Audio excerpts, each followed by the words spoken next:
Hey, good people, Mark Holmes here, and as always, I want to say thank you all for watching, commenting, subscribing, and being part of the Joe Boo Sports Report. Without you guys, as well as you ladies, you know that this literally does not work. I hope everybody's having a great day. Dan Saleo wanted me to join them today on a stream, and I spent a lot of extra time at my mom's house with her, and making plans and arrangements, and thought that I could do the stream with my cell phone, but for whatever reason it wouldn't allow me to use my camera or my microphone. It kept blocking it, and I restarted my phone a couple of times to try and do it, and I'm not back at my man cave. And although I really wish I would work, because my head is killing me. Oh my God. You know, I said this morning when the Cowboys made the trade for Joe Milton, history would repeat itself, and we would hear all of the great things about Joe Milton and how Joe Milton is going to be the star. We heard that, of course, with Andy Dalton, that, you know, Andy Dalton, there's no letdown between Andy Dalton and Dak Prescott. Remember that? Of course, we heard that with Trey Lance. No difference between Trey Lance.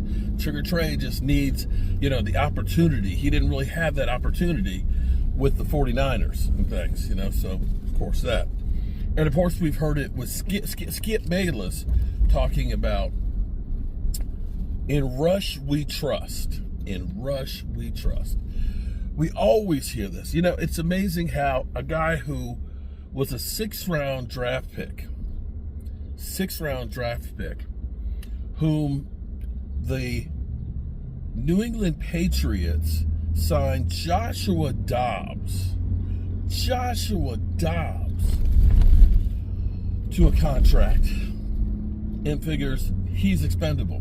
But yet, we got people that are ready to say he is here to replace Dak Prescott. If that happens, if the Cowboys can replace Dak Prescott with a fifth-round swap with the seventh, man, then that's incredible. That would be amazing. It'd be great. I don't think it's going to happen. But here's where it gets to be funny, because clowns, okay, I'm trying not to cuss because for my dad, I'm trying to do the best I can. Clowns will take the opportunity to try and stay relevant. Here we go. What I did hear, I stand by the statement that I laid out on you last week. This could come about. Let me reiterate what I did hear originally in case you weren't with us last week. Dallas and Cleveland would make a deal. Cleveland would get Dak Prescott. Dallas would get Newsom. And the 33rd pick, that's the first pick in the second round. Now, if there's anything else involved in the deal, I don't know about that. I was not told that. I was not informed about anything else. There could be, for all I know. It's not the second pick in the draft. The Browns would keep that. He's back. Yeah, he's back. So I'm guessing that's the clip that we see right now, that he's like, oh, you know, this is the master plan here, okay? The master plan is the Cowboys go out and get Joe Milton, and now they're going to trade Dak Prescott for their, not their first pick, not the first round pick. They're going to trade him for the second round pick. Bro, come on, man. Come on, bro. You came up with some bull jiggity that was completely bull jiggity, and you got busted on it. Let it go, man. Let it go. You know, it's funny how I get so many people that hate me when I say things like Calais Campbell. But yet this mother humper can come up here with the craziest things that you've ever heard in your life.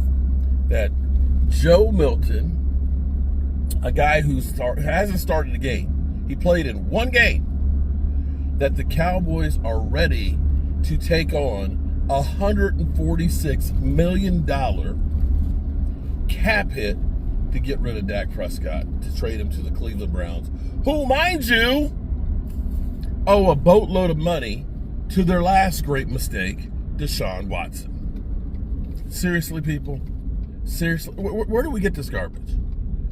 Now, I think, because it was a week and a day ago that I was on the Dan Salio show before this jackass.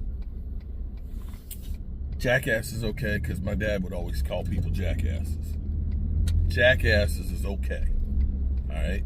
But the F word is definitely not. If you hear me say the F word, slap me. Okay? But this jackass coming up with this one and doubling down on it, he had literally went underground.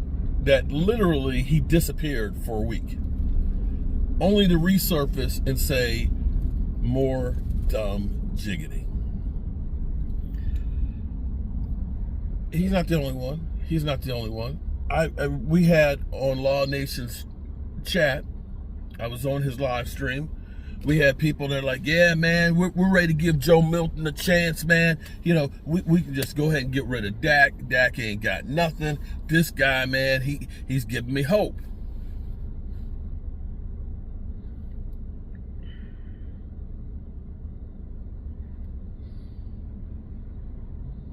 You know, the amazing thing is the amount of shit we take as Dallas Cowboy fans, because there's not that many winning Super Bowl champions that are out there that are winning Super Bowls every year. They're really not. And teams are scrambling left and right trying to find quarterbacks. Left and right. And we are so arrogant to believe that Dak Prescott sucks so bad that we can just get anybody. That it's literally that easy to find a quarterback. You know, if the Cowboys were like, you know, winning Super Bowls every 5 years and things, and going to NFC Championship games and stuff before Dak got here, and then we stopped, then I'd say you got a point. You got a point there, because Dak is not holding on to the standards of the last, 20 years before him. But bro, those 3 years in a row of 12-5 seasons, and I don't care what you all say that we had loaded rosters and stuff, that's bullshit. That's bull. The loaded roster was like the 90s, or better yet, the 70s Dallas Cowboys that produced multiple Hall of Famers. This ain't no loaded roster. This ain't no loaded roster, people.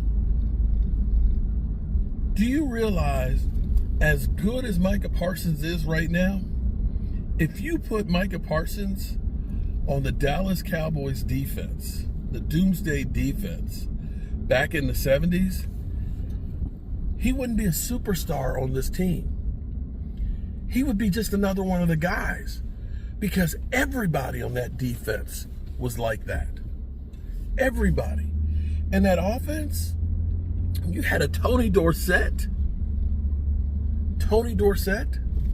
You had a Billy Joe Dupree and Golden Richards and Drew Pearsons, Rayfield Wrights on the offense. Bro, we never really have more than two great players at a time. We had Dak and Zeke on the offense, but it was kind of tail end of Des Bryant and Jason Witten. We've had CeeDee Lamb with some great seasons, but who else was there with CeeDee Lamb except for his rookie year with Amari Cooper? Bro, y'all crazy. Y'all crazy. Have a good day, people. I am gonna take care of some more business, and I will see y'all later. Peace out.